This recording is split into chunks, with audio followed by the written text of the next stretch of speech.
Good evening everybody and welcome to iRacing Live with Apex Racing TV at the British Sim Racers Touring Car Pro Series presented by iRacing. It's the Winter Series from the circuit Zolder in Belgium. Andrew Woodhouse is joined once again by Adam Bath and Alex Simpson. Alex, I'll bring you in first.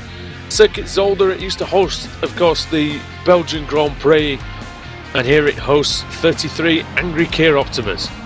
Yeah, great circuit, love it. We've had some great races in recent seasons as well. I think, it fits the Kia really well actually. It's not too long on the straightaway section, does make overtaking a little bit difficult. Those chicanes are going to be exciting. We've seen a massive crash there last season, so let's see if we can make it through turn one safely in the first couple of races tonight.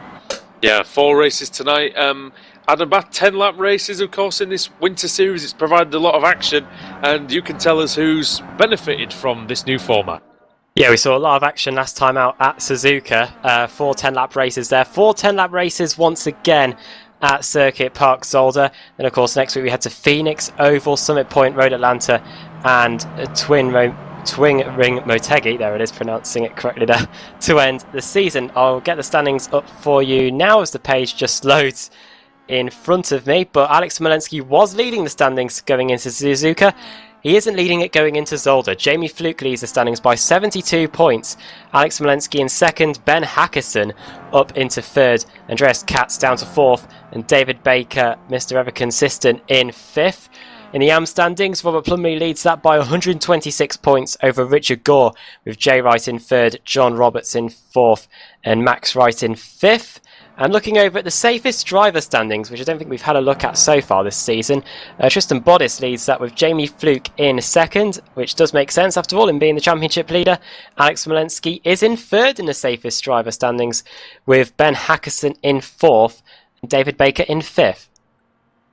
Yeah, and Dave Baker is one of the most consistent drivers we've ever seen in British Sim Racers Touring Car Championship. We've got a new stats page kindly provided by Jeroen Kaiser, of course, one of our drivers in the Pro Series and the Winter Series. And Dave Baker, we found out, has 161 top 10s from 243 starts, making that a ratio of 66%. And Alex, I think if you finish that many races in the top 10, I think if you do that in the World Championship, you'd be a very happy man indeed.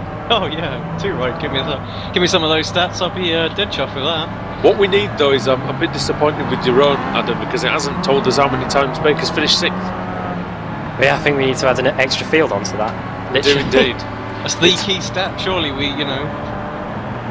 need to have that. What do we expect that to be? Come on, Jeroen, we'll have that for next week and we'll confirm. But place your bets now. I'm reckoning about at least 92. I reckon about 92%. 92%. There we go. That's the over/under from Alex Simpson there. Speaking of field, Simon Field is here as well. 7th place for him at the moment in qualifying, and he's going to be one that I think, leading on to next season's Pro Series, Adam, I think Simon Field might be one to watch because he's come very close to 2 championships really over the past year or so.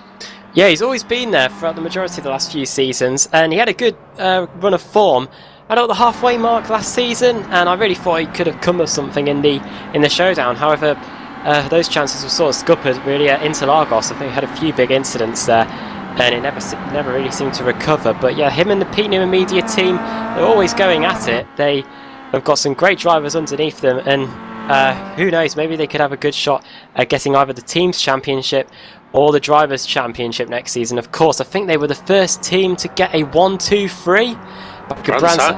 Brands Hatch back in season 8, I do believe. So yeah, they've definitely got good drivers, and it's great to see Pete Newman Media up there because they started off in the BSR TC as one of the back runners or the back markers in the series, and then look at them over the last few seasons, working their way up, and now they're right there.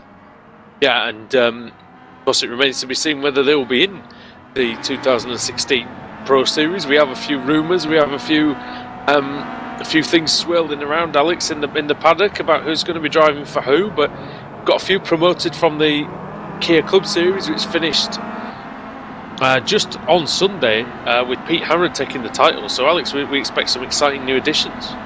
I'm looking forward to seeing who turns up actually from the upcoming series as well. So I think Yeah, Pete. I mean, Ben Hackison's done a great job in this season as well, the Winter Series. So he's going to be up there, and yeah, there's a few other faces that I think there'll be a few teams just trying to perhaps snap them up. I mean, I'm racing in that league myself and getting thoroughly outclassed every week. I know just how high the standard is, Adam, and that's one thing, especially with the club series that we've seen, is that. Well, I know from racing and yourself from racing and winning yourself in the first series of the Kia Club Series, how much that league's improved and how much it is a viable feeder series to this BSR TC. Yeah, I wouldn't like to have a go at it this time around, because I'm sure I would definitely get absolutely hammered by the other drivers in that. But yeah, it's been a brilliant series to watch, the Kia Club Series. Had a fantastic second season, and of course the first season ended in such drama, with the title being decided on the last corner of the last race, similar almost to the BSR Pro Series. So this Kia Optima never ceases to amaze, and I'm sure the Kia Club Series, where season 3 of it starts in mid-March, the same really as the BSR Pro Series. So 2 epic championships will be running in parallel at the start of the season, and we'll be seeing the guys in the feeder series possibly trying to get a shot in the Pro Series. Yeah, and I think there's a few of them who could definitely do that. I just want to get one little word in, because I did they did actually summon me for an interview on Sunday night, but I do want to give a shout out to Paul Smith, to Dan Blake, and to our director Sam Kumo for all that great work on the Kia Club Series, because those broadcasts were excellent. And Alex, you know, as we're all part of the management here of Apex Racing TV, and I think I speak for everyone saying how pleased we were of how good those broadcasts were, because Paul and Dan were fantastic. Amazing job. I mean, they picked it up so quickly as well as a unit. They'd not sort of worked together, and yeah, Sam on the cameras does great job. Really, really sort of getting to grips with it, coming up with new ideas and things like that already. So it's great to see. And then yeah, Paul and Dan just gelled really well together in the commentary booth. So it's good to see that that Paul will be back in the booth for the season 3 of the Club Series, which indeed is all good. And I believe he'll have a new partner as well. It will indeed. Adam, do you want to tell him about that? Oh yeah. Yeah, pleased to be joining the Kia Club Series for next season. Hopefully will be some fantastic racing on there, and definitely from watching the last few rounds of last season, I think we're going to be in for some great racing once again. So yeah, can't wait for it to start, as well as the Pro Series in a few weeks. Alex, there's the World Series that's going to be starting soon enough as well, and there's the potential that will be broadcast on a Saturday night as well. So just waiting to put the final bits to that. But yeah, everything looks good from that. Just need to confirm really with Rick. So Kia's everywhere. The Empire of South Korean touring cars, only on Apex Racing TV, of course. Also, Motors TV, iRacing Live as well. And we are in the process, of course, of trying to finalise trying to get everything sorted for another season on Motors TV. So that's all shaping up very nicely indeed. Now, in terms of shaping up very nicely, we have the grid for race 1 of the evening, round 17 of the iRacing BSR Winter Series. Of course, it couldn't be possible without the help of iRacing, who are now sponsoring this series and giving us their blessing. So thank you to everybody in Massachusetts for that.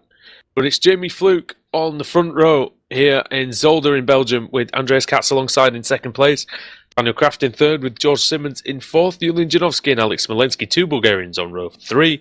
Simon Field is 7th ahead of Jack McIntyre, with Ben Hackson in 9th, Nathaniel Simpson in 10th, Pete Newman is 11th, Richard Gore is 12th, and then it's Colin Cunniff and Kip Stevens behind him. Steve Hefford is 15th, Jeroen Kaiser 16th, then our colleague Paul Smith is 17th. John Roberts is 18th, with Robert Graham just behind him, alongside Nick McCarran, who's in 20th. Lee Berridge and Jay Wright make up row 11, along with Scott Malcolm and Rob Plumley just behind them. Cesare Rizzo, much better performance from him in 25th, ahead of Andrew Whitehead, then Laura Bond in 27th, Jason Rowe 28th, Max Wright 29th, Rick Scott 30th, Steve Richardson 31st, and then at the very back, for reasons unknown to me, is that penalty reasons, Adam, Dave Baker and Ashley Sutton? Yeah, David Baker was 5th fastest in practice, so I wonder if there's been a penalty carried on for the next round. He has, though. I've just had a look, received a receive throughput error on his disconnection for him. So but he's back now, so we'll see. He'll probably be taking the start. Yeah, but he'll be at the back. Okay, Alex, there is the potential here with these walls very close to the circuit for an absolute melee that we had in one of our V8 supercar races a long time ago. Yeah, absolutely. That was that was crazy. And you're right. If there's issues at the start and anyone gets put into the wall, expect them to ricochet back straight into the racing line very, very quickly. So, and that's really what caused all the problems going into the hairpin, I believe. Sorry, not the hairpin, the chicane. Yep. Last season as well. Someone just got turned a little bit under braking when Bounced it was off the wall, bounced didn't off they? the wall, and straight back onto the racing line. So, no room for error here. And Zolder, it really does sort of heat you up and spit you out if you make the slightest mistake. So let's keep an eye on this one, see how it goes. Also, to point out, there's a few new liveries out there. George Simmons in a new livery, and Jamie and Richard Gore. Over to you, sorry. Revs rising here at Zolder for round 17 of the Winter Series. There's a green light. Oh, immediate contact has happened already, Alex. Oh, here we go. My word. Oh, no. And Andreas Katz Jesus. getting turned around. Safety car is obviously being deployed. Let's see. Pete Newman's on his side. Jamie Fluke continues to lead. Pete Newman, turn around on his side. And we've still got cars trying to sort each other out. David Baker's there involved after starting in the back. There's a car on the roof there. It's the super cheap auto car of who was it? It was now gone back to the pits. I think it was, I don't know who it was in fact, but yeah, the super cheap auto car on their roof right from the word go. And just absolute carnage. Alex Simpson, how and why did that just happen? That's clearly they've not seen our V8 supercar race where exactly that same thing happened. Maybe we shouldn't have mentioned it. We knew. George Simmons was involved, I know that. I saw the... It was George Simmons that started the whole thing, really. You know what? He made a wonderful start. Completely catching out Katz and Kraft, yeah. Kraft. It was honestly one of the best starts I've ever seen in a Kia. He got that hooked up beautifully. And you know what? He just... The gap closed though, there was no room. He had too good of a start. Janowski went over, and Janowski, I think, was in second place in the end because he barrel rolled over everybody else. Good, fair play, and well done to the guys at the back, Adam, for stopping, actually. Yeah, fair play to them. I genuinely did not see that coming. I thought they would have the bravery. Well, apart from, it looks like, I think, was it Berridge? Berridge. Yeah, he just plowed it. It was just like, get out my way! There's 10 places up. Just closed his eyes and full throttle. Pete Newman gained 10 places thanks to Lee Berridge. Well, I think George Simmons was hoping and praying someone in the craziness would just knock him back on his roof, but nope. He's still there, upside down right now. Well, we're not paused. Well, let's have a look at the order then. Starters you mean to go on, eh, Adam? Yeah, definitely. Well, we've already got the first safety car of the season. Somehow we've been able to clear all that carnage away. Jamie, I don't think we've seen a wreck that big since Interlagos last season. That was absolutely crazy. Well, Jamie Fluke leads in that Apex Racing Academy liveried car. Dan Kraft in second. Third is now Jack McIntyre, is this his first race meeting of the season? Nathaniel Simpson in fourth. Richard Gore in that Apex Racing Academy in fifth. Sixth, Colin Cunniff. Seventh, Jerome Kaiser. Eighth, Robert Graham in that Laser Tools car. So good to see Laser Tools up inside the top 10. Jay Wright is in ninth. Ashley Sutton, where did he start on the grid? He started 33rd and he's up to 10th. That's crazy there by Ashley Sutton. I don't know how he's managed to make those plays. If that was my luck, Alex, I would have let the 16 car by, let the 12 car by. Because usually the caution comes out at the worst time possible. That's amazing. And also look at the people who've gained all these places. Robert Graham gained... Jeroen Kaiser gained 9 places. Robert Graham gained 11. Jay Wright 13. Ashley Sutton 23. Cesare Rizzo gained 14. Jason Rowe up to 12th from 28th. It's going to be a lot of cars that don't make it round, Adam, for the second lap. Yeah, and of course that stat of how many cars that started inside the top 10 that finished inside the top 10, we've only got 3 or 4 of them left. Right, I'm just going to have a quick look and just see who's in the pit lane. Andreas Katz, George Simmons, Julian Janowski, Alex Smolensky, Ben Hackerson, Steve Hefford, Paul Smith, Andrew Whitehead, and I'm amazed there aren't more than that. It's not often you also see the cars at the front that all get involved in the carnage. Yeah, and the ones at the back are the ones that avoid it. I think the last time we saw that wasn't there a big wreck at Indianapolis on lap number 1. It's Savidovic and Laura Bond. Similar situation there, of course, with the track being so narrow. It was an idiot causing a pile-up on the start, wasn't there? And yes. And that's what happened in overcast conditions, if I remember. But Alex, there's going to be a lot of battered cars out there, even if they haven't had to retire. So it could really play into the hands of those who managed to avoid everything on the first lap, obviously. Yeah, huge. And you're right, just there's a few cars that got away with it, but everybody in that middle sort of area there, I think there's definitely going to be some dented bumpers and on the front and the back, and whether we see any chassis damage or anything like that from them, I don't think we'll be okay. The Kia seems to be pretty hardy, to be honest. So just have a look as the lights are off on the safety car.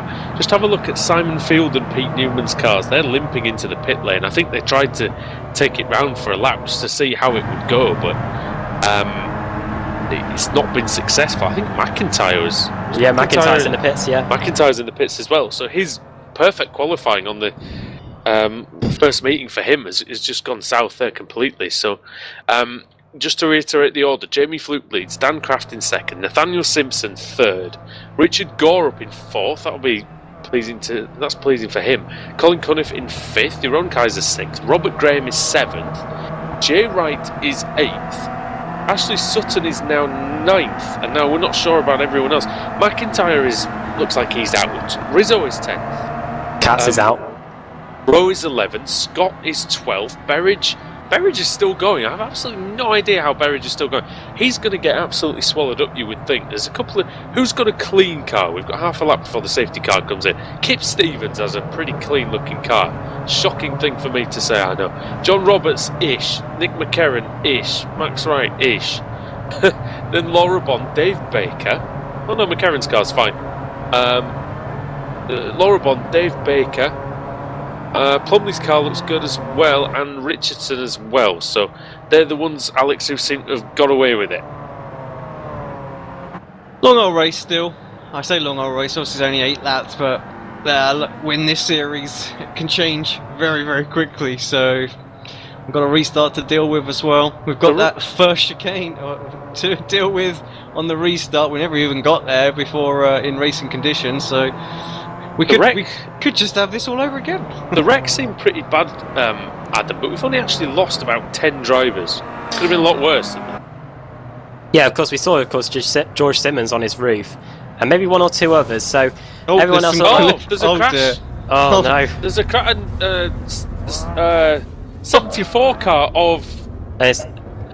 Scott Malcolm, is it? Yes, Scott Malcolm is on his roof. Let's have a look. Under the safety car. Now, how on earth has that happened? Hopefully we can get back to... idea. What were you saying about Kip Stevens, Andrew, I think? Oh dear. Oh! I shouldn't laugh. And we're back underway. Oh dear. Sorry, I missed the restart as well because we were too busy watching that replay. Jamie Fluke leads, and he nearly goes off he's gone off the track nearly because his tyres are so cold. Daniel Kraft inside. Oh dear me, already. Nathaniel Simpson will be happy though. He's up in third. He had an absolute shocking meeting at Suzuka, and this is a perfect tonic for that illness. As Richard Gore, Richard Gore will be really pleased with that start, Adam. I think. Yeah, Richard Gore up to 4th position, started 12th on the grid, already gained nearly 10 positions, and he's already up inside the top 5, so fantastic start for him. Jamie Fluke is away, and Nathaniel Simpson as well up in 3rd position, which is absolutely fantastic for him as well. We're all heading down, plunging down the hill towards the Gilles Villeneuve chicane. Jeroen Kaiser up in 6th place, and Ashley Sutton, a man on the move already behind the number 2 car of Alex Molensky as we head into the chicane on the first lap back under racing conditions. Robert Graham, sorry. Adam. Yep. Of course, Alex Molensky, 888. Ashley Sutton going to have a and out, yes. Ashley Sutton's going to go down the inside, is he? No, Graham defends that.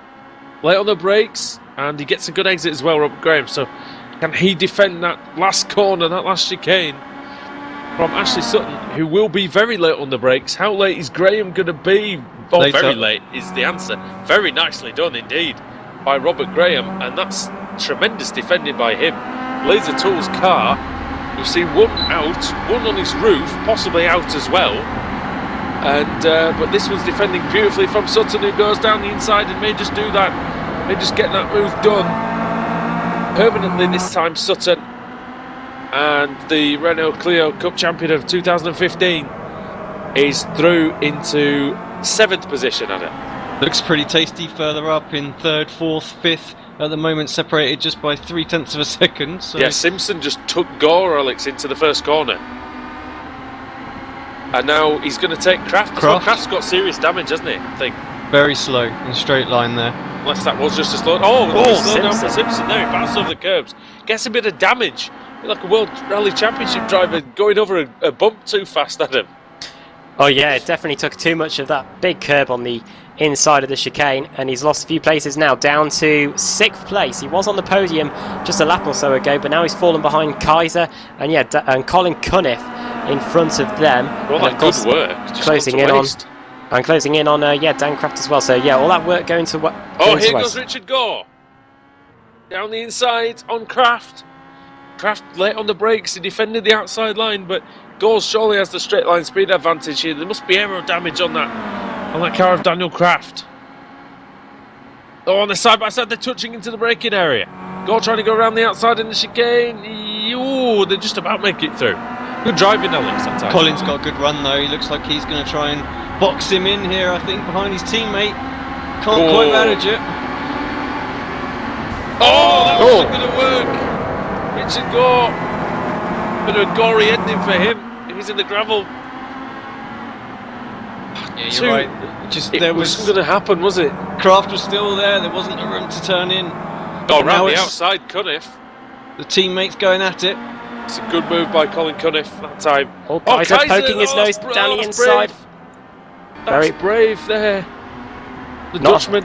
Not often you see a move then. Here comes Ashley Sutton then. Sutton trying to get past Nathaniel Simpson into the chicane round the outside. Surely that's not going to work. Simpson brakes very early though, and he's not going to have the best line through that chicane, and Sutton's going to try and find a way past him. No way through though for Sutton at this stage. He's going to have to try and get a move done either down the inside into this chicane or further around the lap. But yes, Sutton on the move. Simpson got a great run out of the chicane, Adam, amazingly. Despite his slightly poor positioning on the way in, he managed to get through on the way out. Got to give Cesaro Rizzo a bit of a shout as well. It'll be his first top 10 finish, I believe, if he finishes where he is. He is up to 10th from 28th. Dave Baker up to 13th, I think, Adam. Sutton through around the outside of the hairpin corner 15th. as well. So he's cleared Simpson now and goes on about trying to catch Gore, and Gore looking to perhaps have a move on Kaiser there as well, but just pulls out of it at the last moment. Oh, there's something further back. What's that? I'm hearing some contact.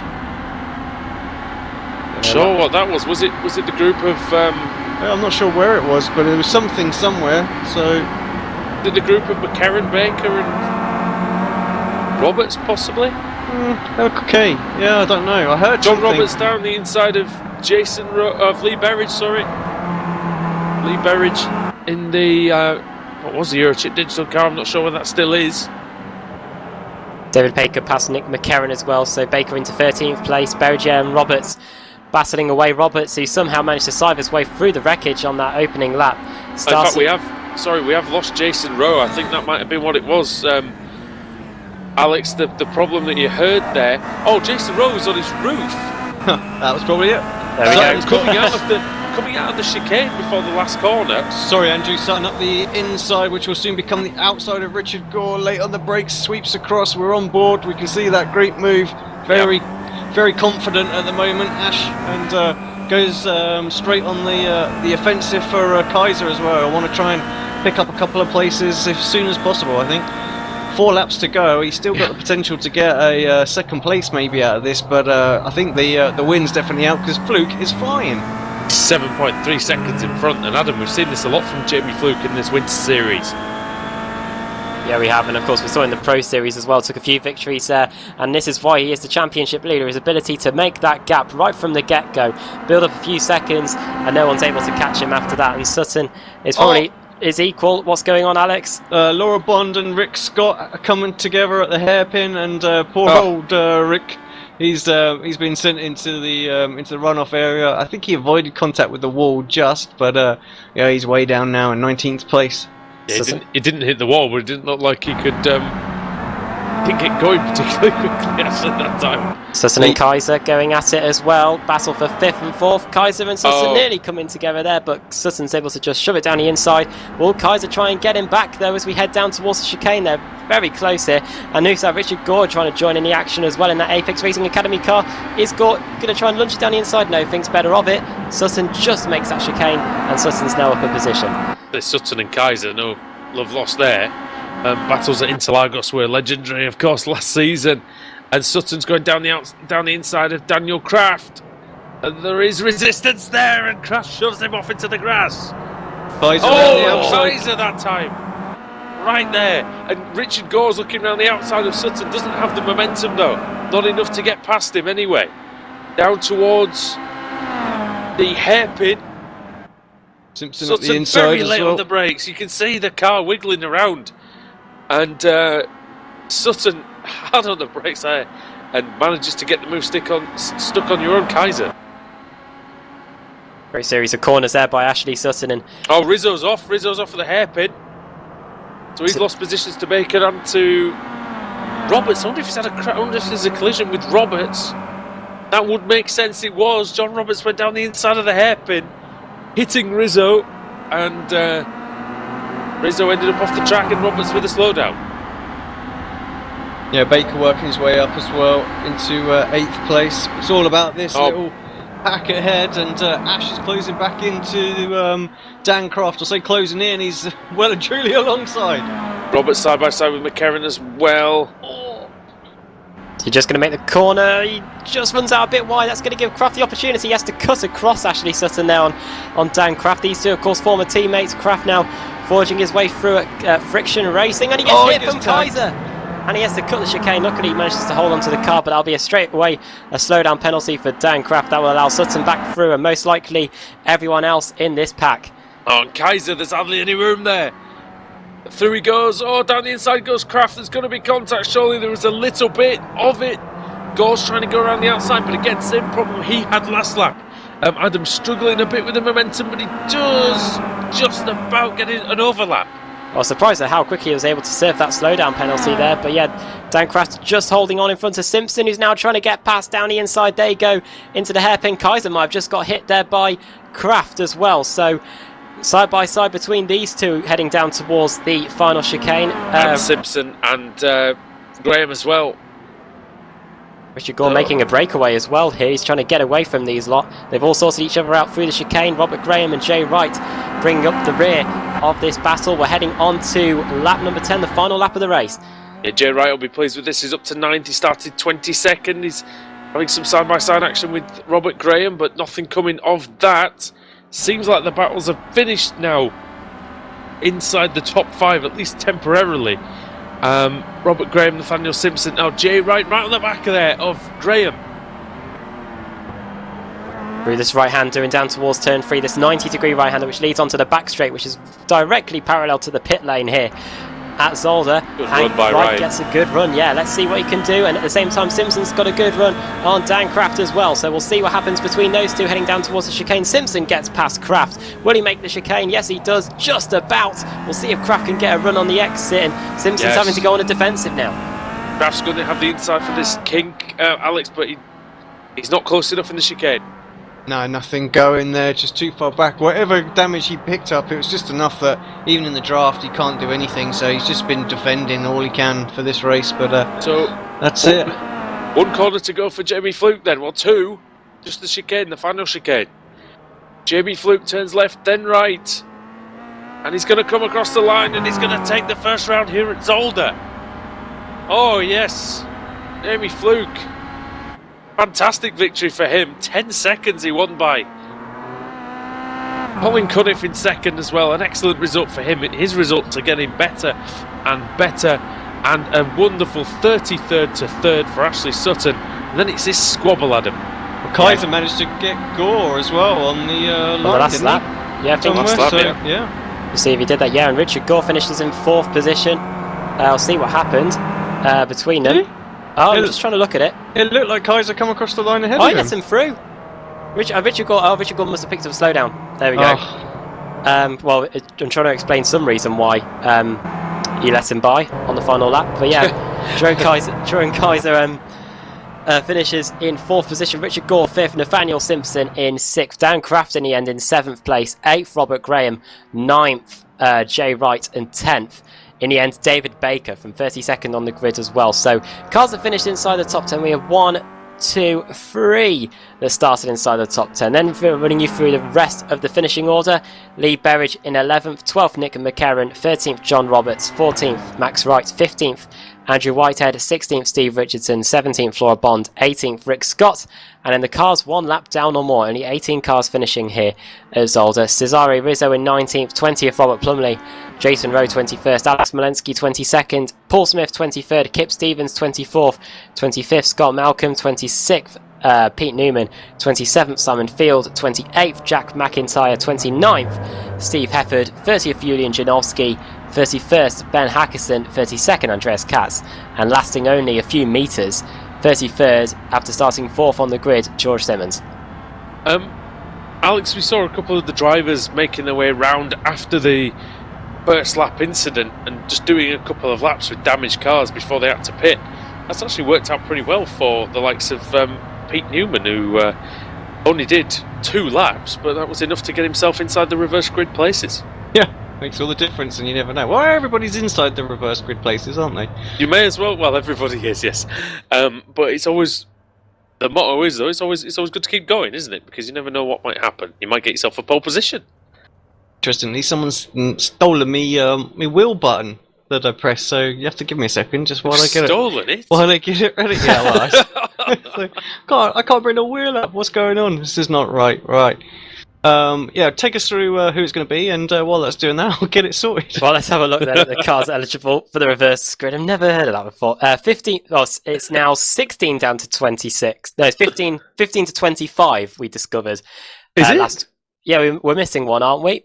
It's either yeah, because the wheel doesn't work. Which bit's missing on the wheel? Is it 16 to 26? 16 to 25, and then no 26. 16 to 26. Sorry, no 26 anymore. I mean, I'm looking Hang on, at wait, it, you and tell I still can't tell. Yeah, 16 to 26, and then a full. And then the full. So we're missing 15. So Andrew Whitehead will be pretty annoyed by that. But 16th, Steve Richardson. 17th will be Laura Bond, Rick Scott, Cesare Rizzo, Rob Plumley, Jason Rowe, Alex Smolensky, Paul Smith, Kip Stevens, Scott Malcolm, Pete Newman, or we could have a full reverse grid and George Simmons will be on the pole position. Have we got the button back, Alex? Yeah, it's got it sorted now. So right. You know it's bad when we don't know the bloody rules. we know all the stats, but we just have no clue when it comes to the rules. So let me just get this straight, just quickly. First lap pile up. We don't know the rules, and someone's nicked Alex's button. Yeah. It's just I'm having to do the wheel without the Wheel of Fortune music in the background. This is just not acceptable today. I have to sort that out for the next one. But here we go then. First time tonight. Good job this one doesn't go on the telly. Well, it does. No, this bit doesn't. Well, true. Oh, we got it! We got it! Full! Don't! Oh! It's a full! Hey! First one ever. So George Simmons' reward for causing a massive pile-up is pole position. There you go. So that proves that crime pays in the VSRTC, doesn't it? VSRTC logic right there. Andreas Katz will be on the front row alongside him. So just when he thought his race meeting was a complete and utter write-off, he's on the front row. Ben Hackerson in third, Julian Janowski in fourth, and Steve Hefford in fifth. So all the people who got completely wiped out in the first, all the top 10 competitors actually find themselves in the front 3 or 4 rows of the grid. Well, at least it means that George Simmons is a clear target for everyone now. He's not in the middle of the pack, he's right on that pole position slot. Well, that's going to I'll tell you who that's going to annoy Jamie Fluke, I think. Oh yeah, he's starting 33rd. Well, it's not all too bad if you start 33rd in race 1 and manage to get 3rd position, Ashley Sutton, so a few drivers responding to it on the chat now as well, so we've got some, something we can't say on air. Unbelievable. There's a classic, so yeah. Yes, we don't want any blue language, yes. That's right. So, is it generally happy or not happy about the? Well, no, it's just the front runners, just a bit. I think they're a bit disappointed that they're going to be starting last. Last Who shall be first? Yes, well, as George Simmons has discovered. So there we go. Right, guys, we're going to be back. We've got 3 more races left, and we're going to get to this madness in a short while. So join us again on Motors TV here for the last 3 races of the day here at Zolder in the BSRTC.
iRacing.com is a sim racing game that combines a true-to-life racing experience with an online community of virtual racers from all over the globe.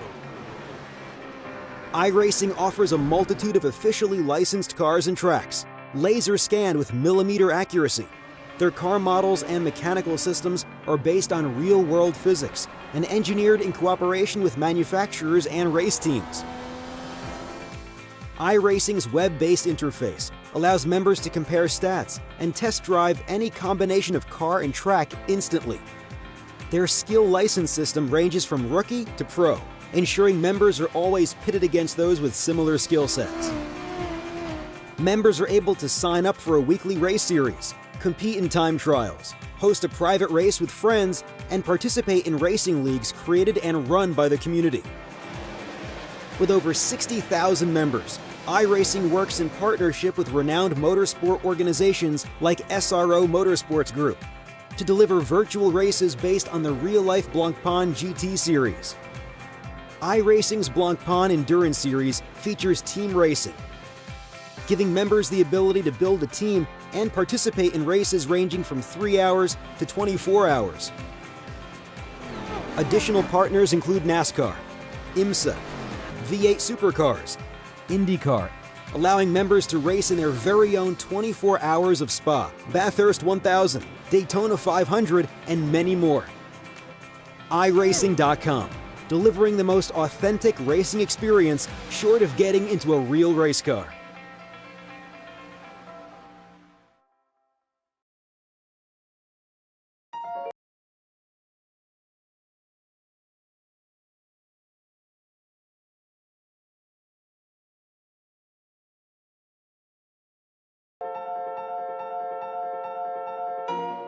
For iRacing to get Le Mans is huge. I mean, this is a unique event, a unique track where, half of the track is public road, so you can never test on it, you never get experience on it, and it's 8 miles in length, 4-minute lap time in a GT car. So, even if you're here for an hour of testing, that's only 15 laps, and you're only going to see the corner 15 times that day. The first section going through the Dunlop area is pretty unique. It's got elevation change and off camber. Then you go down Mulsanne into the chicanes, and the straights are unbelievably long. It's a tricky track, and every year I've come here, this being my 4th year, you learn something new every time. We've wanted to add Le Mans to iRacing for a long time, and we've really been working hard towards it for the last 5 years. But really, things only came together in the last week leading up to this race, so it was a real scramble to put everything together. The majority of Le Mans is public roads. So when they're preparing for the 24-hour race, It's really the only time that we can visit to laser scan and photograph the track so that we can recreate it in iRacing.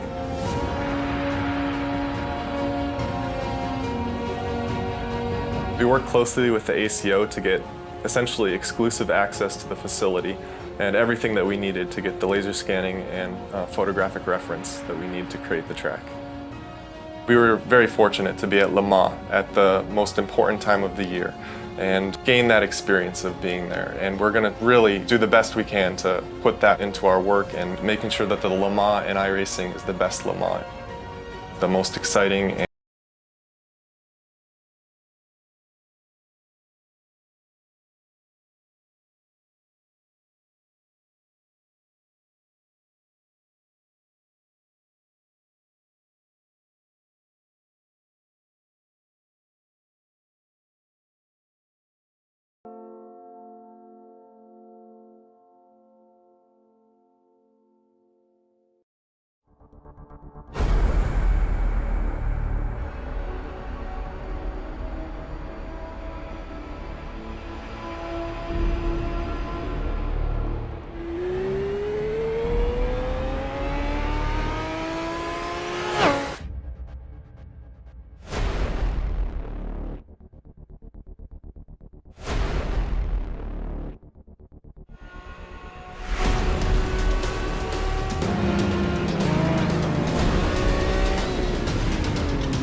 Welcome back to the iRacing British Sim Racers Touring Car Championship.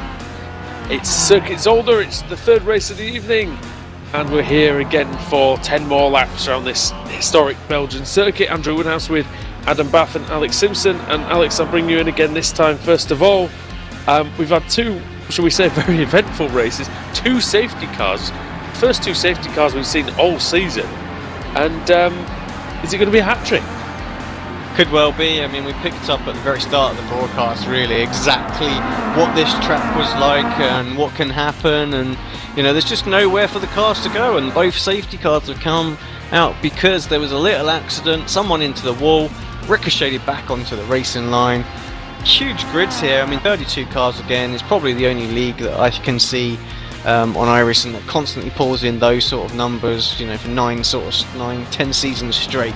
And you know, when you've got that many cars behind some of these wrecks, it just inevitably causes the caution to be thrown and the safety car to be thrown out there, because it's just too, you know, the track's blocked. There's just nowhere for anyone to go, and this is why if you don't throw it out like that, you'll get people doing the craziness to try and get through, even when there's carnage ahead of them. So. Yeah, stewards and the admin's done the right thing with them.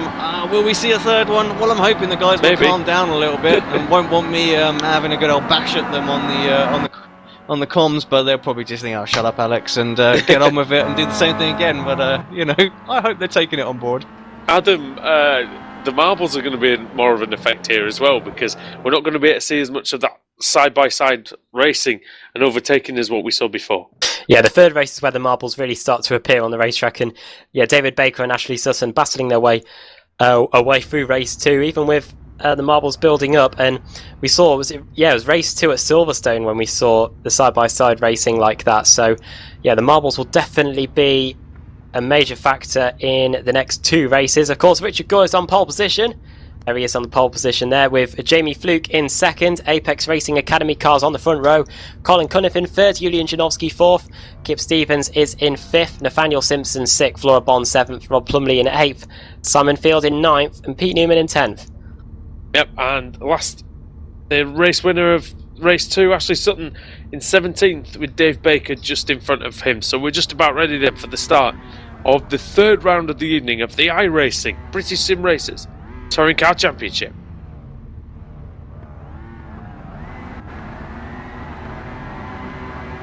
Red lights are on here. The green light is on, and Gore gets away pretty well. Does he have a good second phase at the start? He does. Janowski and Cunniff side by side as well into turn 1. Let's see. They're going to all make it through. Sliding is Richard Gore, but he makes it through the first corner. Is everybody else through? Somebody's off a bit further back. I think just going through the grass, I think that was it.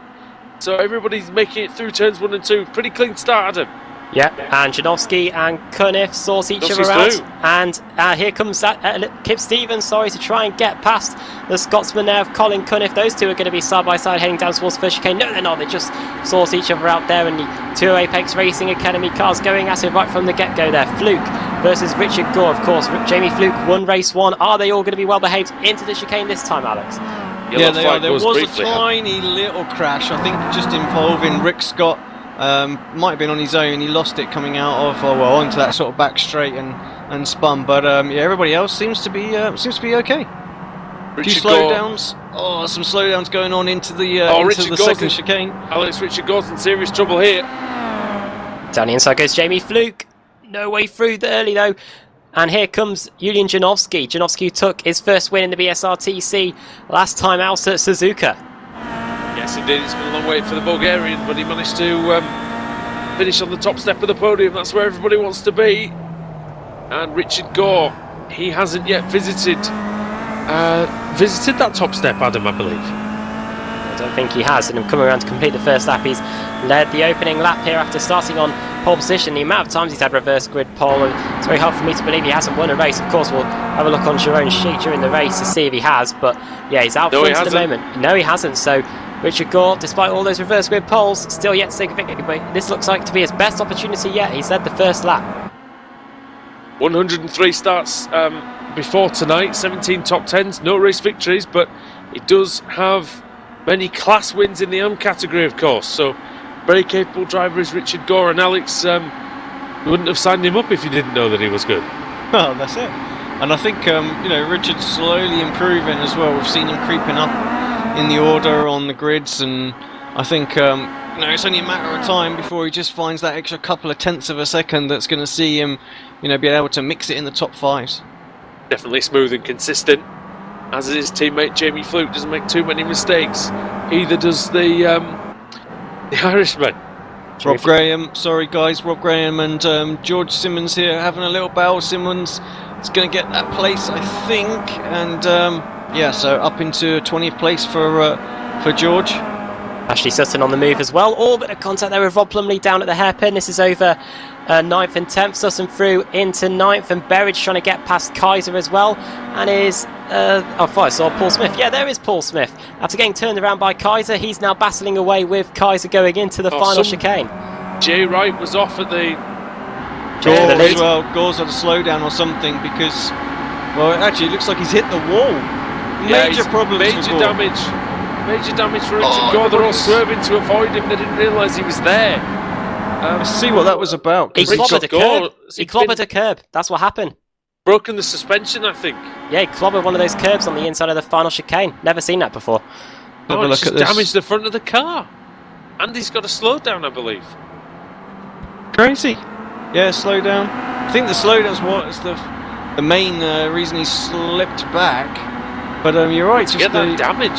Crazy. And now it's a battle for the lead between Jamie Fluke and Julian Janowski. Janowski doesn't take the best line through the chicane, and he's now going to be a race from Colin Cunniff heading over the top of the hill. Cunniff's just not close enough, but he had a good shot at trying to get past Jamie Fluke there. But Fluke, as we saw in race 1, might just start to get that advantage going straight away. We're on lap 3 now.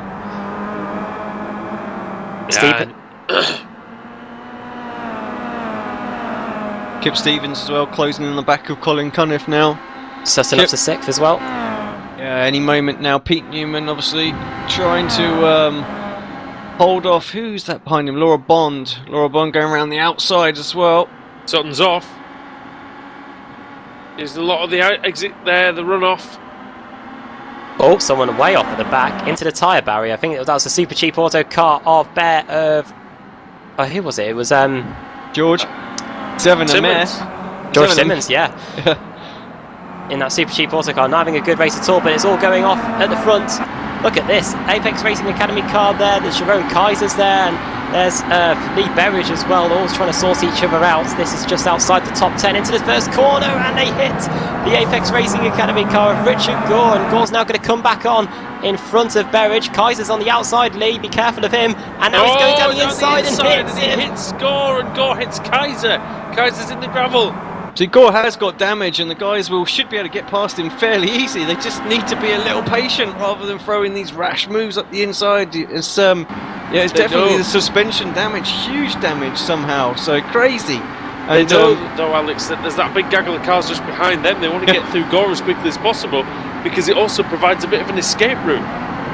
Baker as well, right in there with Kaiser, which you see him just sort of getting edged out a little bit, almost to the grass there. Oh, right. Just keep it under control. McIntyre up into, I think that's 22nd place, past Max Wright. So Jack McIntyre has had an awful debut, really, apart from his qualifying. It's not his fault, of course, but he's going to be coming through the field. We'll keep an eye on him. He's just behind Daniel Kraft, multiple-time race winner, of course, Dan Kraft. Smith and Laura Bond having a good little battle in the hairpin as well. Yeah, Laura Bond picked up a slowdown just a few corners earlier, and now she's battling away with Paul Smith after regaining her 11th place now after picking up a slowdown. She was in 8th at the beginning of the lap, so lost a few places there as a result of that slowdown at the second chicane. Ash Sutton is up past Pete Newman now, so he's up into 6th. He is. Great start again from him. Seems like, Adam, no, that's one of the things that Laura Bond suffered with over the past few months is really slowdown penalties at bad times. Yeah, and it always seems to be when she's at the front, running at the front. I don't know if she picked up a slowdown penalty. Don't know if she picked up a slowdown penalty. I think she did actually in race 2 as well. She just give Paul a bit of a love tap there, shall I say? Well, not sure Paul appreciated that one too much, but keeps the car under control and just carries on. I'm not going to say anything about the driver of the number 33 car anyway. Scott Malcolm just got turned off by Ben Hackerson there. He wasn't giving Hackerson the room, to be fair. This was over 19th and 20th, I think, and he was just moving over to get the racing line, and unfortunately Ben Hackerson was there. Oh man, that's a big one. Just watching it now on replay as well. Oh, Rizzo's round as well. Rizzo's been spun off, I think. We'll jump to that straight after this, see what that's about. But yeah, Scott. Oh, he was hit off by the. Was that by the car coming back on? Yeah, he was, I think. Heavy contact for Scott there. Massive damage on the front sten. Just keep on that. Keep on, Scott Malcolm. Oh God, yeah, and that's where Rizzo comes. Oh, he's just nothing really Scott could do there. Rizzo but, ends up over on his roof. Oh dear, iRacing physics there, but I think, yeah, less said about that the better, really. Janowski staying with Jamie. We're only 5 laps to go of this race, and the front 4-5 drivers, really, no one's really running away this time, so anything can happen here. Yeah, Janowski was the quickest out of the top 5 there. 34.4 for Janowski, the one-time winner. Jamie Fluke, 1:34.5, so a 10 seconds slower, and Janowski's getting a good run here through turn 3, heading down towards the chicane. He's right with him. Julian's flying here. He's quicker than Ashley Sutton that time round as well. And, oh, wow! We were on board when he got that tag from behind. You could just see it. It wasn't a tag, he just went on the grass. Oh, was it? It looked like a tag. I couldn't tell from the onboard shot, but no, he managed to. Cunniff was nowhere there. Just dipped one wheel on the grass, and it gave him the perfect line almost. The way he reacted to it was exactly like he got hit from behind there. So, but yeah, he great reactions, and yeah, he like I say, he nailed the line. He lost time, but yeah, it looked good from on board, that's for sure. Well, looking at what happened to Scott Malcolm, Adam, that could have been a lot worse for Julian Janowski. Yeah, I'd love to have seen the Stelian Shepalevsky cam of that heading through the chicane. Probably just turn the wheel sharply to the right and full throttle through the chicane. Yeah, basically. And now under pressure from Colin Cunniff. So it doesn't seem to have been two-phased. Julian Janowski, we're coming around start lap number 7 now. This front 4, Kip Stevens in 4th place there, Colin Cunniff 3rd, and there's Janowski in 2nd place. Lap times last time around, of course, Fluke was about half a second quicker, only half a second quicker than Janowski, despite Janowski's scare there. So Janowski's still on it. Dave Baker leads sort of a 3rd pack in the midfield. I think that's 13th place for Baker. Is that right, Alex, over the line? Yeah, yeah, that's right. And then he's got Berridge and Kaiser just behind him, and then they've got Simmons and Roberts on the back of that, with Whitehead and McCarran closely following.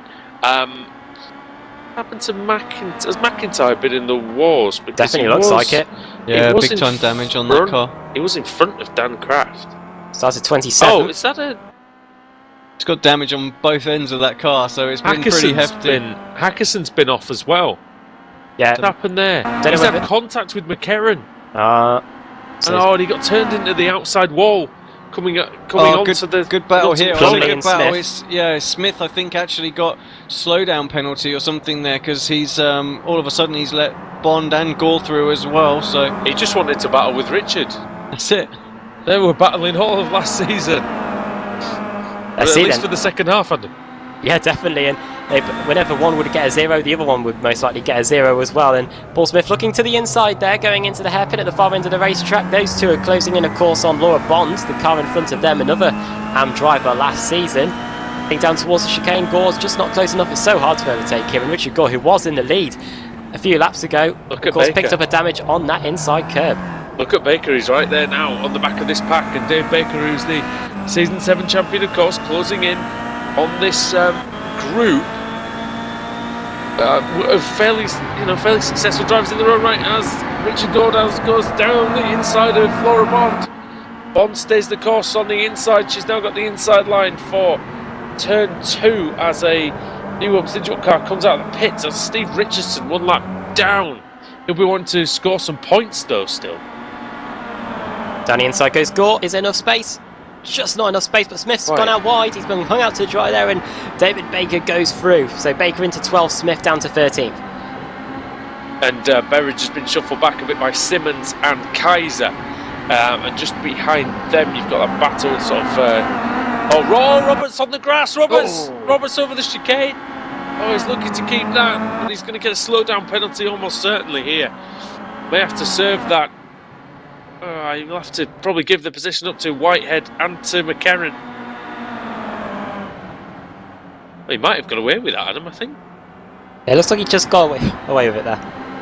No slowdown penalty for him. McCarran's gone off at the chicane.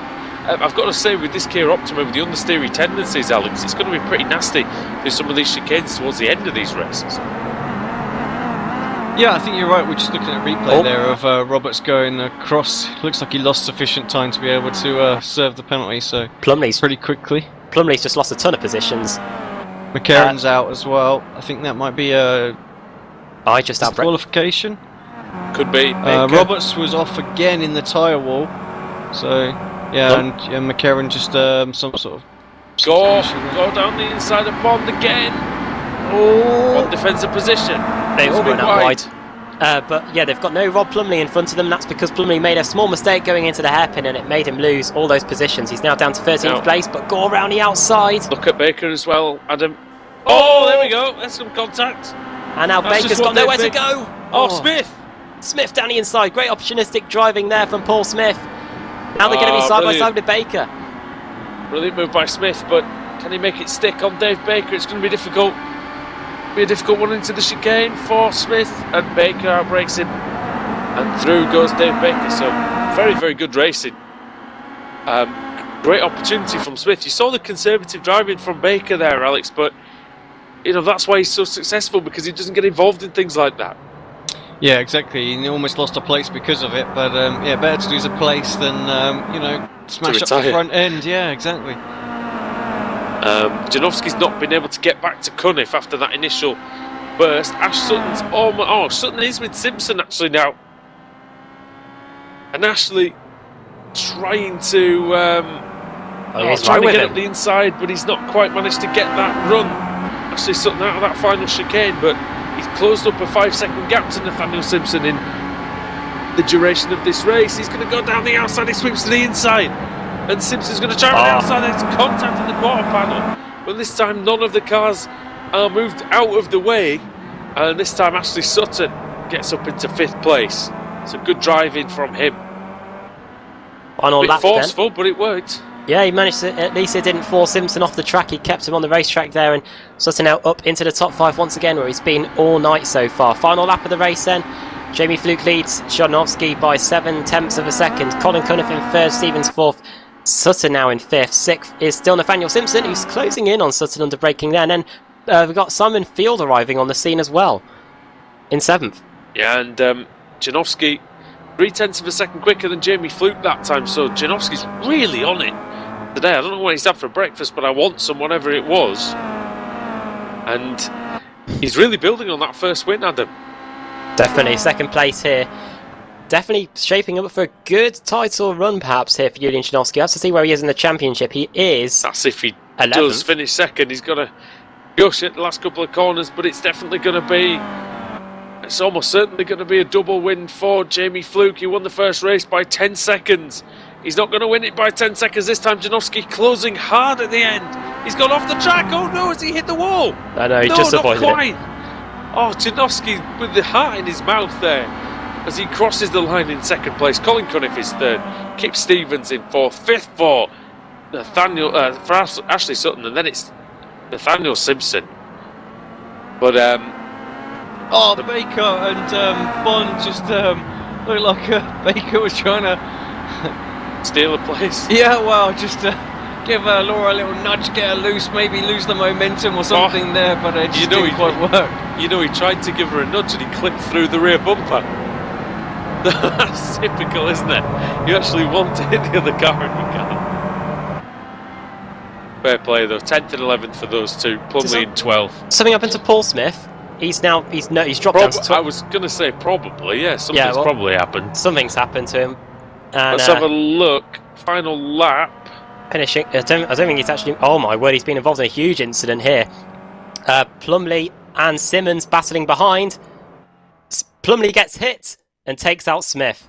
Let's have a look at that. See if we can. Whereabouts is that? Going down to the hairpin on the final lap. Towards the hairpin, okay.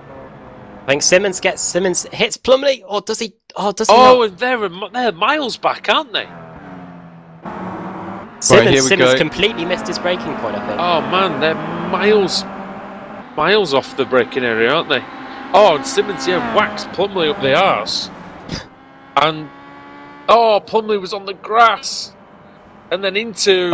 Smith got disqualified because of that. Could you believe it on the last lap? Two corners to go. Oh, he's not going to be a happy bunny. How can that possibly be? That's typical, Where's isn't it? Where's the interview channel? No, he's not in there ready to rage. We wouldn't bring him down anyway. We'll leave him to cool. Or Paul. I give up with trying to say nice things because it's just... it just seems to never happen, Adam, unfortunately. Oh, no.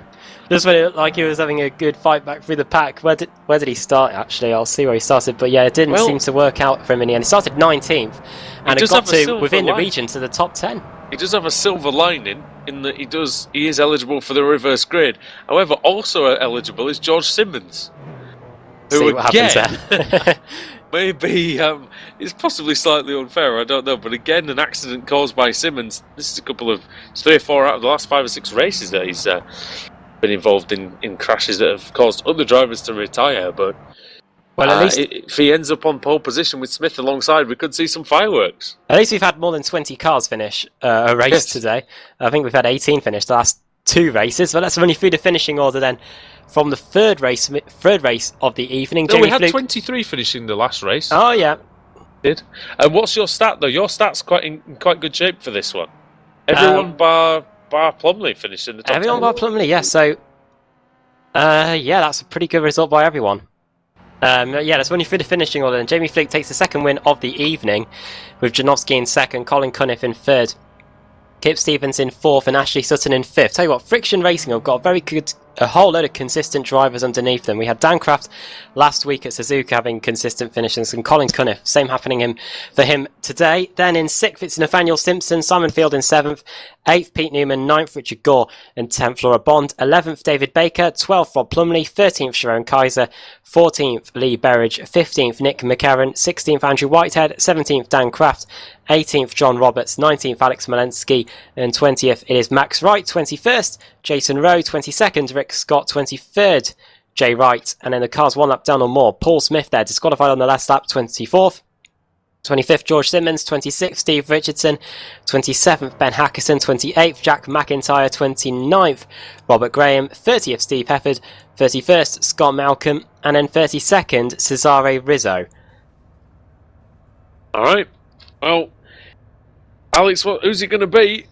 Who's going to be lucky? Let's take it over to the Wheel of Fortune again, see who it's going to be. I'll activate my Richard Gore button once again. I have to pull off something special there, of course, with him finishing inside the top 10. I think he finished in 9th. Just wait for the wheel to change magically, and it's 9th place. Here we go. The final time tonight. Who will get it? It looks like it's going to be in the 20s. Is it going to be 20th or 22nd? It's 20th place.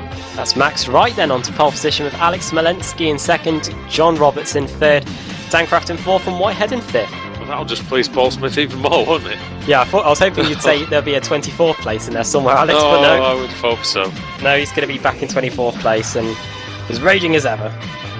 Yes, and it's going to turn a good man evil. Is this the amount of results that bad results that Paul Smith's had? But name on Mr. Nice Guy. But Max Wright onto pole. Alex, we've seen him in the Kia Club Series. He's had a couple of good reverse grid starts, and he's turned them into good finishes. Yeah, he gets a good start here, and there's a bit of a squabble going on behind him. He might be able to get a few seconds away, and you never know.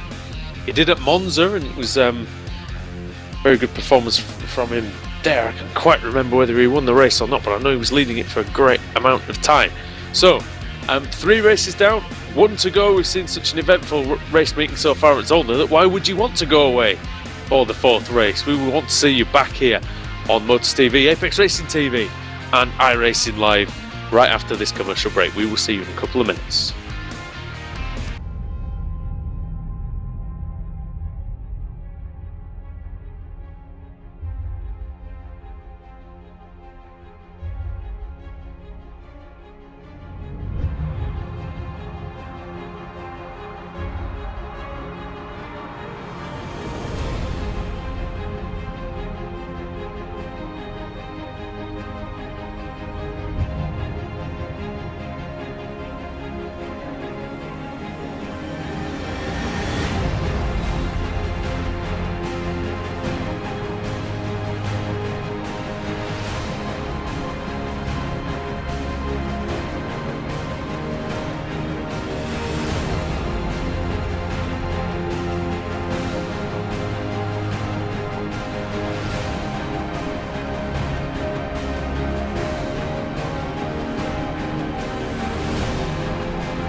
iRacing.com is a sim racing game that combines a true-to-life racing experience with an online community of virtual racers from all over the globe. iRacing offers a multitude of officially licensed cars and tracks, laser scanned with millimeter accuracy. Their car models and mechanical systems are based on real-world physics and engineered in cooperation with manufacturers and race teams. iRacing's web-based interface allows members to compare stats and test drive any combination of car and track instantly. Their skill license system ranges from rookie to pro, ensuring members are always pitted against those with similar skill sets. Members are able to sign up for a weekly race series, compete in time trials, host a private race with friends, and participate in racing leagues created and run by the community. With over 60,000 members, iRacing works in partnership with renowned motorsport organizations like SRO Motorsports Group to deliver virtual races based on the real-life Blancpain GT series. iRacing's Blancpain Endurance Series features team racing, giving members the ability to build a team and participate in races ranging from 3 hours to 24 hours. Additional partners include NASCAR, IMSA, V8 Supercars, IndyCar, allowing members to race in their very own 24 hours of Spa, Bathurst 1000, Daytona 500, and many more. iRacing.com, delivering the most authentic racing experience short of getting into a real race car.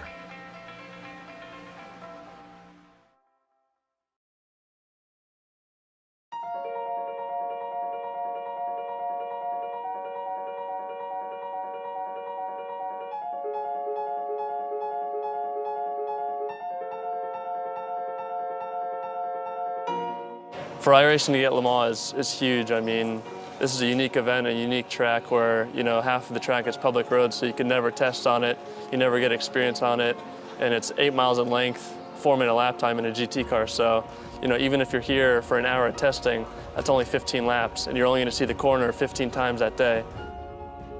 The first section going through the Dunlop area is pretty unique. You know, it's got elevation change and off camber. Then you go down Mulsanne into the chicanes, and you know, the straights are unbelievably long.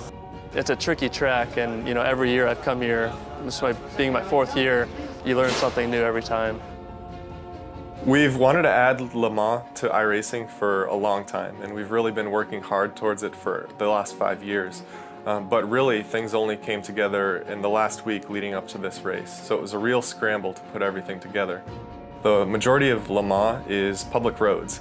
So when they're preparing for the 24-hour race, it's really the only time that we can visit to laser scan and photograph the track so that we can recreate it in iRacing.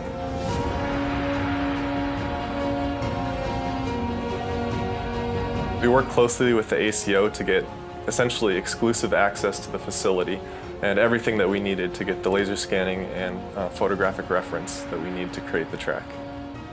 We were very fortunate to be at Le Mans at the most important time of the year and gain that experience of being there. And we're going to really do the best we can to put that into our work and making sure that the Le Mans in iRacing is the best Le Mans, the most exciting and accurate recreation of the track possible.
iRacing.com is a sim racing game that combines a true-to-life racing experience with an online community of virtual racers from all over the globe. iRacing offers a multitude of officially licensed cars and tracks, laser scanned with millimeter accuracy. Their car models and mechanical systems are based on real-world physics and engineered in cooperation with manufacturers and race teams. iRacing's web-based interface allows members to compare stats and test drive any combination of car and track instantly. Their skill license system ranges from rookie to pro, ensuring members are always pitted against those with similar skill sets. Members are able to sign up for a weekly race series, compete in time trials, host a private race with friends, and participate in racing leagues created and run by the community. With over 60,000 members, iRacing works in partnership with renowned motorsport organizations like SRO Motorsports Group to deliver virtual races based on the real-life Blancpain GT series.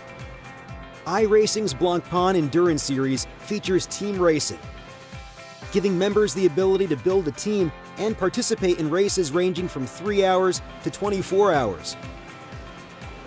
Additional partners include NASCAR, IMSA, V8 Supercars, IndyCar, allowing members to race in their very own 24 hours of Spa, Bathurst 1000, Daytona 500, and many more. iRacing.com, delivering the most authentic racing experience short of getting into a real race car.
The clouds have descended on Zolder, and round 20 of the iRacing British Sim Racers Touring Car Championship will be run under overcast conditions here in Belgium.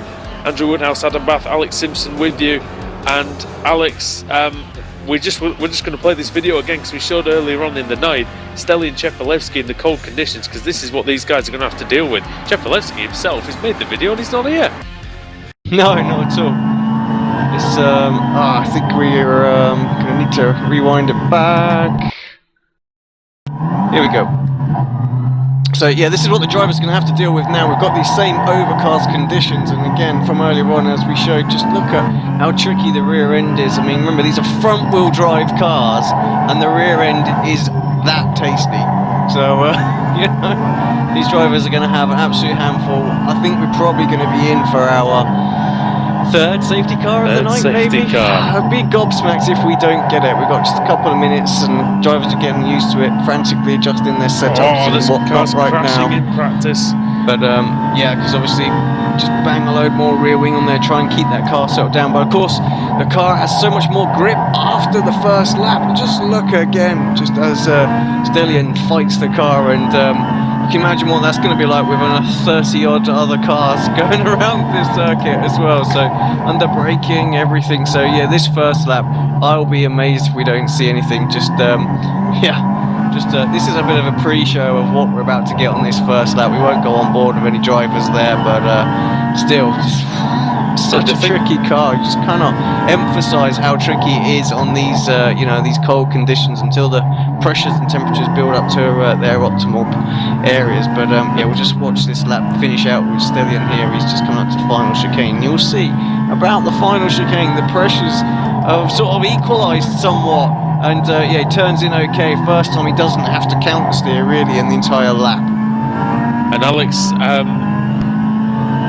the drivers are going to have a real problem at the start, but as well, if you do set up the car to cope better with these conditions at the start of the race, you're going to be slow later on. That's it. This is why they deal with it, but it's so tricky to sort of navigate all the traffic that's all sort of losing the rear end all over the place. Adam, we spoke about your Donington Park race where you went from about 30th on the grid to I think about 6th in the first lap because of the massive overcast conditions and the craziness that happened. It's very possible we could see that here again. Oh yeah, we saw it in race 1 on normal conditions, the carnage we saw at the start, and that allows Ashley Sutton to get from 33rd to 3rd by the end of the race and was inside the top 10 I think by the end of lap 1 there. So we've seen similar things happen here so far tonight with the overcast conditions, so who knows what could happen. Sutton we haven't seen the grid yet for the 4th and final race of the evening, but we could see anyone be inside the top 10 at the end of this race. And yeah, let's have a look at some promotional codes now that will definitely help you if you're new to the iRacing service, Andrew. Yes indeed, I'm just quickly finding that. Nice to just hospital passed me that one. Yeah, if you join, that's why I passed it to you. Excellent. Of course, this series is proudly sponsored by iRacing, and we're proud and very pleased to have them along with us. If you join iRacing today, you can get 3 months for the price of 1. Yes, I said 3 months for the price of 1 with the promotional code PR-BSRTC, and you can also get €30 off JCL sim racing products with the promotional code 5VATA1KA at jcl-simracing.com/en. Alex, great sponsors of the Apex Racing TV and also the Apex Racing Academy. Now, an Apex Racing UK is JCL Sim Racing. Yeah, of course, you can see the links in the description below with the promo codes. If you want to copy and paste those, then yeah, head on down there. Adam, you've probably got the grid. Top 10? Yeah. Well, we're about 5 seconds away from the green flag, boys. Max Wright's on the pole. I know that much. Max Wright, Paul, Smolensky, Roberts, Kraft and Whitehead, your top 5. Revs are rising. And let the carnage begin. Oh, straight away in the background. I think that's Rick Scott. He didn't move. Rick Scott. Guys are through the middle. It's turn 1 then. Here we go, drifting like mad, and they all somehow get through the. Not for long, Berridge. He's kept it. Gets it out the Armco. Oh no! Bond turns around with Kaiser, I think. Gore. And Richard Gore as well. Gore's off. Everyone else though. Everyone else. They haven't got to the chicane yet. Kraft just backed the rear end into that turn there. Do you know what I mean? He knew that the rear end was going to drift out, so he went steaming in there and just flung it in and just said, well, I'll catch it on the way through. Jay Wright's vanished. Great move. Oh, and Kaiser's out of control of the chicane. And he's back on. Nick McCarron there as well, coming under a bit of pressure. Everyone He's got a car on both sides of him there. Dave Baker's there, and who else is that? Rob Plumley as well, just behind. Is Max that Wright. snaking? Max Wright's off. Paul Smith's off. Max Wright off of the chicane as well. As well. Oh, And who's that with a slowdown? Is that John reasonably Roberts? it's reasonably well behaved so far. Couple of people are coming to grief, but that's about it. Oh, Sutton on the grass, but Rick is able to Scott's slow the car out. Rick Scott in the pits. Max Wright's down from pole to about God knows where. Actually, he's down behind McIntyre, who's well down as well. McIntyre. So Max Wright's had a mare of a first lap, and it just continues. Facing the wrong way, and the gravel is not the way you want to start lap 1 after being on pole position, and that's what happened to Max Wright. Round to complete the first lap. Sutton What a lap by to 9th Smolensky. place. He's gone. Smolensky's vanished. So the leader, he led 1 lap, Alex, and I think he's gone. Oh dear. That must be a disconnect or something like that. Maybe of he'll all the just times. pop back in. I'm not sure he's Wasn't it going to though. Baker. It's the race 4 lap 1 curse, because Pete Newman, wasn't he on pole or something at race 4 at Suzuka, disappeared after 1 lap as well. So yeah, Baker battling away with McCarron, and Baker's going to go down the inside into turn 3. This is now going to be for Very what little will the brakes. be 3rd place, is it? Yeah. Baker's 3rd place very now. late on the brakes. Can he stay ahead of Nick McCarron? McCarron down towards the chicane. You saw Smolensky's how back. Is he? Yeah. Yes, he is. In second. in second place. But that was a long absence, Yeah. Alex. That He was had That's it. just crazy. He had I an bet- Adam Bath style disconnection there. Yeah, I bet Dan was just like, well, where did you just come up? But whatever, I'm in front of you, so that's all I care about. Sim racing. That's what we have to deal with. Sometimes it happens, ladies and gentlemen, and this is what's happened to us tonight. Several things have happened, in fact, but these two have cleared off somewhat. 3.5 seconds are clear of your own Kaiser, and then it's Baker now, who's got up into 4th place and can begin the charge. So excellent from Dave Baker. Ashley Sutton up to 9th, so not the massive progress we're used to from him, but still a very, very good start indeed. Plumley and Berridge going at it into the final chicane. Berridge looking to the inside line there, but and Sutton down the inside of Roberts. That was a fantastic opportunistic move there from Ashley Sutton out of nowhere, really. Makes and it work. And now Roberts is under pressure from Plumley. Plumley and Berridge. So Plumley's going to the outside of the Muppets car. Few Muppets out on the track tonight, but not on this occasion. Plumley, I don't think, he's managed to hold off Lee Berridge that time. So, Berridge just almost gives him a bit of a tap there. Field is close as well. And Julian Janowski, remember how quick he was in race 3? Yeah, Julian looks like he's going to try something. No, he doesn't.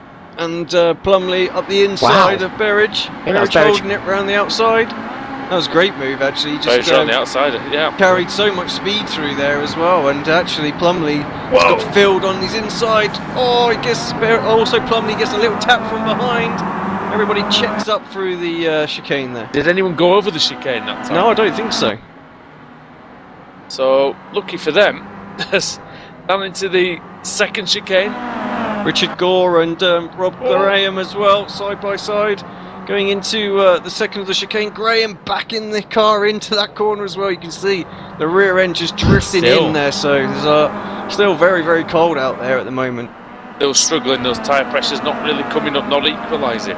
Sutton got past Newman at the hairpin, so Sutton now inside the top 5. Next on his list is Newman's Sharon right. Kaiser. Newman's right there. Is he going to have a look? But he's too far back to attack Sutton this time. Sutton's got really good feel on the brakes. He's exceptional. Slow down for Sutton. Except he's gone off the track, of course. Just as I've said that, he's managed to go off the track. He's lost 4 places. All that good work undone. He may lose another to Simon Field, but I don't think Field's close enough to make a move into turn 1. Berridge having a little look on John Roberts, but nothing come off there, and we've got Sutton trying to work his way back past him as well. Berridge going a bit wide. There's the car of Sutton. Down the inside, surprisingly, Berridge a little. Gives him just enough space there, Berridge. He does rough him up just a little bit, and Sutton goes wide. Sutton's He made gets a mistake. sideways. Big mistake there, and that might lose him the place. Down to the chicane. Simon Field doesn't know who to follow. I think he's going to follow Berridge's line. What's Sutton Berridge going to do? Berridge actually lets Sutton do what he does. Sutton's gone wide though. Is Berridge going to compensate for that and take advantage? Down to the second chicane. Field not going down the inside, I don't think. Will Berridge make the chicane? Yes, he will. Yeah, he's so fine. that's all good there. Kraft and Smolenski still battling. Kraft has actually got a bit of an advantage now, about 3/4 of a second over the Bulgarian. David Baker in 3rd place as well, so good job from him. Smolenski vanished into time and space, Alex, but he's going nicely. Yeah, I think he'll just be grateful, even though he lost the lead while it happened. He probably thought, on his screen, what's going on? Kraft just drove straight through me. But yeah, well, we thought retirement was coming.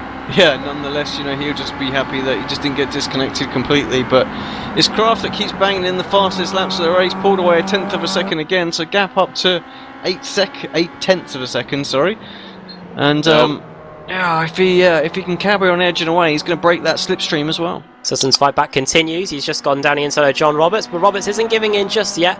Susson back down the inside into turn 2, and that should be the place. But Roberts is going to come back on the inside. And why not? Oh, Susson gives him just enough space there, but I think he's got the position now. Susson back up into 7th place. He's sliding once again, though, through turn 3. Doesn't get a good exit there. No, he's having trouble with that first sector, is Ashley Sutton.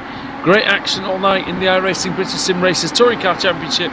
And Alex Simpson, who's iRacing World Championship driver, we haven't actually mentioned that tonight, is going to take us through just how to get started in this great simulation.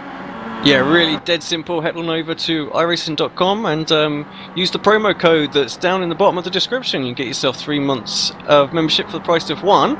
All you need really to get started is simple steering wheel and pedal set. Doesn't have to be too expensive. There are absolutely hundreds out there on the market right now. You can do it on a control pad, but we honestly recommend a wheel and pedal set.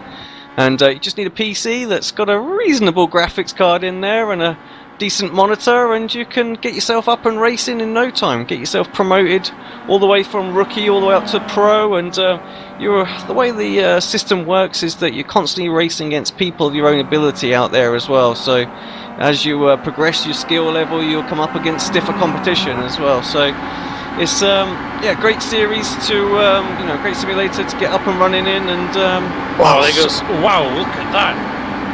Ashley Sutton down the inside. Sorry, Alex, that was a fantastic move. That was a violent move, wasn't it? And beautiful. Again, just carrying so much speed into the corner, Adam. That he's just so aware on the track, isn't he? He knows it's not a large distance between turns 1 and 2, so he knows he can fire it in there, carry the speed, and not lose out into turn 2. Pure confidence there from Ashley Sutton, really, and amazing. He's done that move like 2 or 3 times tonight as well in different races, so he knows how late that he can break in into turn 1, and these colder conditions just help him even more with that. I know from the season 7 at Montreal race 1, overcast just like this, and the car was an absolute dream to drive. This Kia Optima really sings in these conditions. Once you have passed that initial first couple of laps. And yeah, Alex, as you mentioned, you can go through the license classes. You're rewarded for safe driving as well as fast driving. That's it, exactly that. And you don't necessarily have to run the official series. You can come obviously and sign up to the British Sim Racers Touring Car Championship as well. And you do that by heading over to BritishSimRacers.com and get registered on 3 there. leagues. It's 3. Yeah, like I say, 3 separate leagues. We touched on that: the World Series and the Kia Club. Yeah, apologies, Alan. Keep talking over you. No, that's fine. I was just going to say, it's probably a good thing that we only allow wheel and pedals. Imagine if we had BSR TC drivers with just a good old keyboard, A to Z and comma and full stop to steer. That would have been a right interesting to see the start there. There might have to be a new league. The BSR Keyboard League. BSR Keyboard KC. League. BSR As if it's as bad as this already, I don't know what it'd be like with the keyboard, but this is a great championship. We do love it. Occasionally we have nights like this, and usually they happen at Zolder, Alex. Yeah, indeed. I think we should have a little recap where everybody is at the moment, because I don't even think do we know where Alex Smolenski is? Smolenski's still in second, and he's half a second slower than Dan Kraft last time around. Kraft leads, Smolenski second, Baker in 3rd position. He's had a great night tonight. 4th is Jerome Kaiser, 5th Pete Newman, 6th Ash Susson, 7th Nick McCarron, 8th John Roberts, who's coming under immense pressure from Simon Field in 9th, and Lee Berridge rounds out the top 10 there, with Rob Plumley keeping a watchful eye in 11th. Let's see if Simon Field can get it done though. He's got a very battered front end to his Kia Optima there. No way through past John Roberts. right with him into the hairpin. We've lost Jack McIntyre due to disconnection, not the same way we lost temporarily Alexander Smolensky, but we know exactly where he is now. He's in second place, as we mentioned, 2 seconds behind Daniel Kraft and 3 seconds ahead of David Baker, so it looks like it's going to be his finishing position. Just 3 laps to go. Who else is having a good third race? Steve Hefford's having a brilliant first race, actually. We did give him a bit of stick earlier on, but he's up to 14th from 30th on the grid. Hefford definitely has pace when he can put it all together. Paul Smith's recovered from his off on the first lap. He's up to 17th. Cesare Rizzo, who's had his best meeting so far in the Kia Optima, from 32nd up to 18th place. Good move by Simon Field round the outside of John Roberts into turn 1. That's him up to 8th place. Next is Lee Berridge to try and get past the AM Series champion from the Pro Series. Yeah, indeed, John Roberts. Alex took home $500 as the champion. Yeah, nice little payday for him when he won that. And I'm trying to remember, didn't he win that just by a few points as well? Yeah, it was pretty close in the AM as well as the Pro Series. I think there were 3 or 4 drivers who could win that title, Alex, going into Daytona. So Roberts did very well to come through. It's a tight battle, wasn't it, with Gore and Smith for the most part of the season? Yeah, and I think really Smith just dropped off in that last week. So Field up the inside of Nick McCarron. Nick tries to run round the outside, but can't quite get it. Yeah, he wanted the cut back there, didn't he? But just didn't quite play off, and Field was able to hold his car on the line. There's a car off, and it's Nathaniel Simpson at the hairpin. Sorry, it all looked pretty crazy going in there, and a few. It's contact. Janowski gets hit from behind, and at the same time, Simpson gets hit from behind as well. So 2 incidents happening there at the hairpin. So Simpson outbraked himself, I think. Sort of did one of those half moves on Cunniff, but at the same time, the brake bias sort of kicked in and pushed him into Cunniff, who was coming around the corner. Alex, I don't know if you've got that. Yeah, we just sort of watched that on replay. Just a bit Efford of a weird was lucky one on that occasion. So Pete Newman is now under pressure from Sutton. We're on the penultimate lap of the race, but that battle continues. It is Roberts side by side with Berridge heading down to the first chicane. Roberts latest on the brakes, and he just makes it. Yeah, excellent from John Roberts, racing very, very solidly as usual, and making a nice move there on Lee Berridge. Good seeing Nick McCarron up there as well. He's a veteran of this championship, and he's not been involved that much, Adam, has he, for the last few seasons? But and when he has, he's been in the wars a little bit, but not so much today. He's had a good meeting. Yes, he has, and having a good one in race 3. 1.5 laps to go. There goes Roberts down the inside. Great move. Great attempt, at least, from John Roberts. It was very, very good. A good attack on the brake in there on McCarron, but just couldn't quite do it. But now he's under a lot of pressure because Berridge has gone through, so all that work's gone. And Rob Plumley as well in the Muppets car as we start lap 10 of 10, lap 40 of 40 for the evening. Slow down. Sutton and Kaiser into turn 1, Sutton up the inside. Kaiser's gone wide. Just gets a little nerf there. He's having to defend from Pete Newman now. Newman's down the inside, as you know. Not quite that time. Slow down as well for Berridge out of that final chicane. That was just happening as we looked to that battle. So Berridge concedes to Roberts again and to Plumley. Final lap then. Jamie Fluke, our championship leader, way down in 23rd place. I don't know if he's got any damage or something. He's in the middle of no man's land, so he's not closing up on anyone. He's dropped back even more on that lap, Alex. He's lost 9 seconds just on that lap. Falling well in the odd rounds today. Not performing too well in the even rounds of here at Zolder. But meanwhile, one who's performing very well in this 4th and final race of the evening, it is Dan Kraft. 3-second lead over Alex Smolensky. He's just got to negotiate this hairpin and the final chicane, and he's going to take a well-deserved victory for Friction Racing. Alex Smolensky, good to see him back on form in 2nd place. Yeah, nice, easy victory in the end for Dan Kraft. It wasn't so easy at the beginning. He wasn't sure where his competitor was, but he found him again, and he outraced him.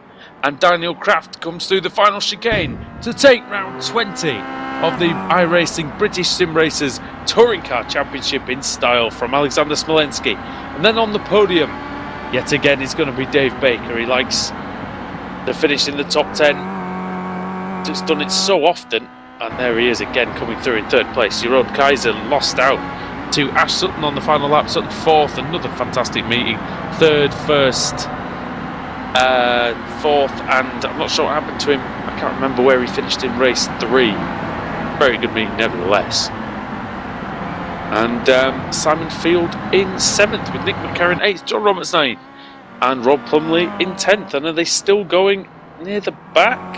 Yeah, still coming across. Just having a look at Jamie now. He's got a fair amount of damage on the front right there, so he's just sort of limped it home, and that's all he's really done out there by the looks of it. Finishes on the lead lap though, so that's going to give him some championship points. Finishes in 24th in the end. He lost 15 seconds in 2 laps there at the end, Jamie Flew. Ben Hackerson was pretty anonymous in that meeting, Adam, as well. Only 23rd that time, and he's had a very good season up until now, but not so much tonight. No, been involved in a few collisions. Was in a collision with Robert, was it Robert Graham? Yeah, I think it was. So, yeah. In race 2. But yeah, not good at all. He was in the top 10 in the standings going into this race meeting. We'll see them refreshed, the championship standings refreshed after this race meeting. But going into the 4th and final race of the evening, Hackerson was in 4th in the standings. We'll see if that's changed as a result. But Baker in 2nd in the championship, Smolenski 3rd, Jamie Fluke, with him finishing in 24th place. We'll see if the gap has been decreased at all between him and David Baker. Yeah, we will. And Baker's just on the prowl, isn't he? He's after a 2nd title. May well be able to take one. We will see. There's only 3 weeks left in this series. We're about halfway through, aren't we? So yeah, we're just over a month away from the Pro Series starting. Yes, we are, and that's going to be exciting. That's going to be, well, might as well plug it now. That's going to be here on Apex Racing TV, iRacing Live, and highlights on Motors TV as well, including the Winter Series. Of course, Winter Series will also be on Motors TV, so that'll be some action-packed viewing for sure, Alex. Yeah, absolutely. Of course, Lee hard at work doing some of the editing at the moment. He's having fun, I'm sure, with that. Sorry, Lee shouldn't. Lee does a great job.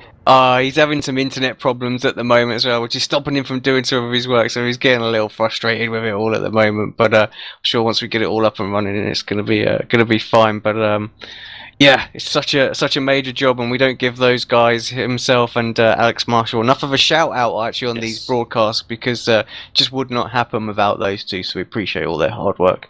Indeed, and Lee, you can put that in the broadcast as well. In the Motors TV broadcast, because you do deserve it. Yeah, I mean, it's the Pro Series, Adam. It's going to be bigger. It's going to be bigger and better. It's not officially announced. It's going to happen, but it's not officially announced and up and running with all the lineups and things like that. But it's going to be huge, isn't it, in 2016? Oh yeah, and the prize money steps up a notch as well. Is it $20,000 now? That's the target. That's what they're going for. Of course, they've got to get the sponsorship in on that, and of course, it's a season-long process. So it's going to be up to is what they're hoping for.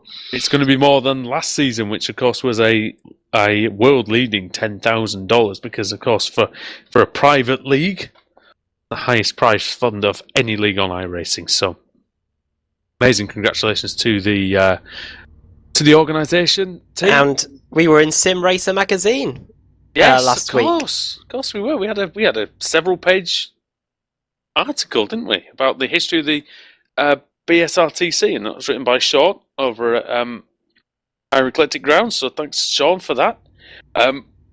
Sim Racer magazine. We are moving onwards and upwards in the world, definitely, and esports is taking off, and we want to be the ones that bring sim racing to that point as well. I'm sure we can do if this continues, but again, as Alex said, it's a long process, but I'm excited. The driver lineups are going to be revealed fairly soon, Adam, you would think, and there's some tasty teams being rumoured, I know that, but we can't exactly confirm that. But yeah, definitely having a look at some of the rumours last week, after we finished at Suzuka, we're in for a very, very good season.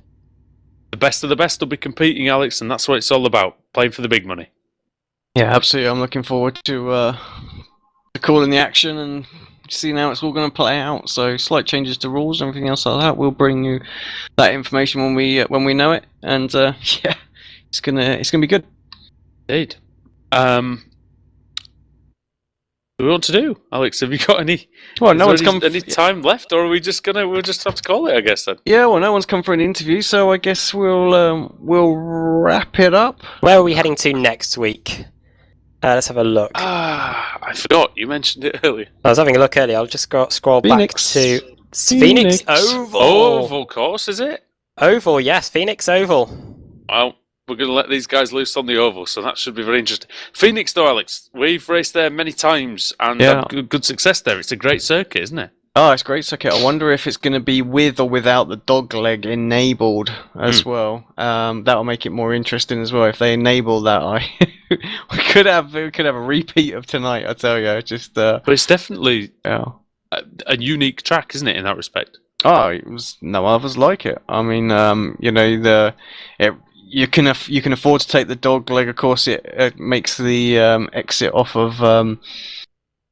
I will say exit off of 3 and 4 more tricky. Some of obviously the road races out there will go the exit wall off, as off well. turn 2, but yeah, of course, and you can take the wide line and carry more momentum through and into that and out of it. So it's gonna be interesting to see if they do that. If they just close the dogleg off, of course you can just sort of skip very close to the cones, but even then it's going to be an interesting race.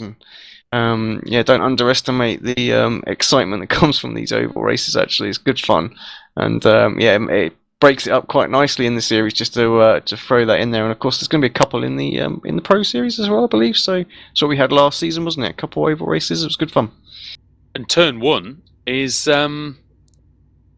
he's probably an overtaking opportunity under braking as well. Oh, it is. They'll definitely. I mean, these Kias are quick enough to warrant them having to have a break in there. So yeah, it's not just going to be flat out, going for it like a Daytona or Talladega or anything silly like that. You will have to drive it, and you will have to set the car up as well, just to get the best rotation out of it possible on these courses. It's pretty much flat track, no real banking, no real bumps to worry about, obviously, since it's been resurfaced as well. So, it should be fun. It is a driver's track, and Adam, tonight was pretty crazy, and but maybe it's a good thing that these guys are getting it out of their system ready for next week. Yeah, it's going to be totally different next time. Rolling start, of course, for the races. Down into turn 1, and of course, turns 1 and 2 are completely different to turns 3 and 4. Turns 3 and 4 much tighter.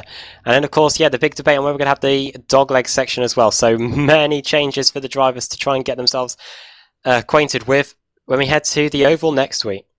All right, indeed we will. And thanks very much, chaps. It's been emotional tonight, and it's been extremely exciting. But as usual, we have to say goodbye now for another week.